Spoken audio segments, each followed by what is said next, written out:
Creativity is an addiction. We live with it every day. We can't shake it. It's an addiction. We have to feed that monster every day. But how do we get through that storm? And here's the opposite side of that. We also like to celebrate with our victory. So your creative level is going, well, what do you want here, man? You want these things to happen. It's going to require some creativity, and then you don't want to do it. You're confusing me. Unplugged, because we will always say yes to creativity. Totally uncut, because we all make mistakes. So turn it into a tool. This is Arroe Unplugged. What's it been, like 37 years? 1985, it's 2022. 37 years ago, I moved away from the state of Montana because I just couldn't handle it, the winters. I just couldn't do it. I even as a child, I didn't enjoy playing in the snow. There was just nothing there for me. I attempted to do skiing up there in Red Lodge, Montana, but, for some reason, I just couldn't vibe with it. And it was like, I got to get out of here. And I just couldn't wait. I had California in my heart, man. But I always knew as a broadcaster that I couldn't go to California as a nobody because they already have enough of those people there. And I had to go and learn how to do this thing called broadcasting and become somebody. So what did I do? I went the opposite direction. I went to Carolina, where you barely get any snow until this year. I mean, it's crazy. I mean, we've gone 4 years without any snow. And we are currently on the boundaries of a new weekend, and Mother Nature is going to give us a third bath of that beautiful white. I call it beautiful because, man, I'm trying to be positive. 3 weekends in a row of the snow. And I'll tell you what, the positive thing here is that snow gives us an opportunity to find our footprints. The existence, the presence. I compare it to my daily writing. Through tossed out thoughts onto a blizzard white canvas, I let those words grow with me, to be released from me, to move mentally through me, to see that, yes, as writers, we are here. I talk to a lot of book authors, published authors, years and years trying to be published. And then it becomes a full-time job for them. I personally love writing books.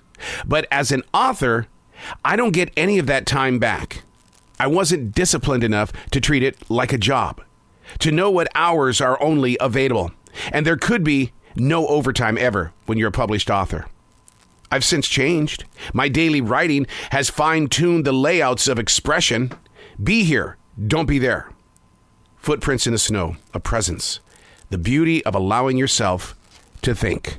Hey, it's Arroe. This is The Daily Mess, a chronological walk through an everyday world. I am that daily writer. I'm also a book author. They are two completely 100% different people.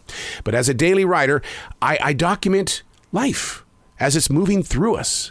It's such an expression. It is a footprint in the snow where you can go back to and say, yeah, I was there, but what have I learned since being there? That's what's great about being a daily writer. This is The Daily Mess. Unmasking the real conversation requires a physical act of trust. If you could see my body language right now, I actually was sitting here with my hands tightly gripping each other next to my heart. Because obviously this subject here is very heavy on my heart. Unmasking the real conversation requires a physical act of trust. But how much time will go by before the availability of actuality is shown the open door? See, I shy away from circles of personal conversation. I'm always afraid of getting wrapped up in something that will challenge my trust. There's so much gossip. I don't know if the internet has caused this with free-form writing on Facebook and with Instagram. Oh my God, there's just so much gossip that goes forward with no real intent but to instantly compare chapters. I believe in one thing. If this is what you're saying about them, then what are you saying about me? I don't want to know. I'm not listening. Not listening. People don't keep stories to themselves. You know they don't, because I don't. By the time it returns to the origin, it's been bent or broken, and if it falls into the wrong ears, the waves of negative energy start to tarnish the image and imagination. So I ask this question. Is it safer to not unmask the real conversation? Or does it paint you as being somebody who is standoffish and uncaring? Do we put ourselves in a position of, let's don't find any time to talk?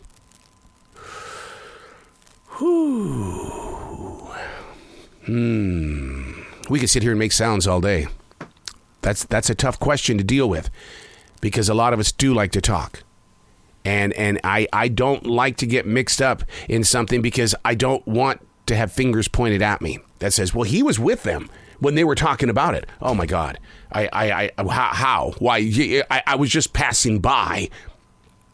Or if you do get caught up in a conversation, you don't know what the person is going to say. There's somebody that I work with, a coworker, that likes to drop the F-bomb. And I mean, he'll say that word, and I'm looking around going, oh my God. You have to understand how it enters me. If he said the F-bomb, then that meant because I was with him, then I said it too. Because if somebody heard it and they were looking at us, both of us are guilty of the same situation. And that goes back to what my dad used to teach me all the time. I don't want you to play basketball at the school. But Dad, come on. There's better basketball courts down there. Plus, I mean, come on. The hoops are good. If you go to that school and somebody breaks a window, you did it. No, I didn't. I was over on the basketball court. No, you were seen playing basketball, broken window at the school. You did it. And so that's the way that I feel about having conversations in groups of people or even with two people. Because, and this one of my irritants here is when you do walk into an open space and two people get together, they're whispering to each other and they're looking at you. And it's like, what did I do? What did I do? You know, and you sit there and you go, I don't think you're talking about me, but for some stinking reason, you're making me feel like you're talking about me. So it goes back. Unmasking the real conversation requires a physical act of trust. Do you trust anybody enough and long enough to take what you want to say and let's just release it, to set it free, to let it go? Because you can't keep that junk trapped inside of you all the time. There are many times that I get with people and their negative energy is so much you finally say, hey. When you talk like this, I don't want to be selfish here, but it takes me down. I'm trying to be a positive person here. Candy-coated plastic bathroom mirror smile. You get it? Do you understand? You know, I'm no different than you. I don't want to be here just as much as you don't want to be here, and I don't want all these people to be here, but we got to be here because this is called survival. But don't use your words as a way of release. You're feeling good while I'm feeling like crap. Unmasking the real conversation requires a physical act of trust.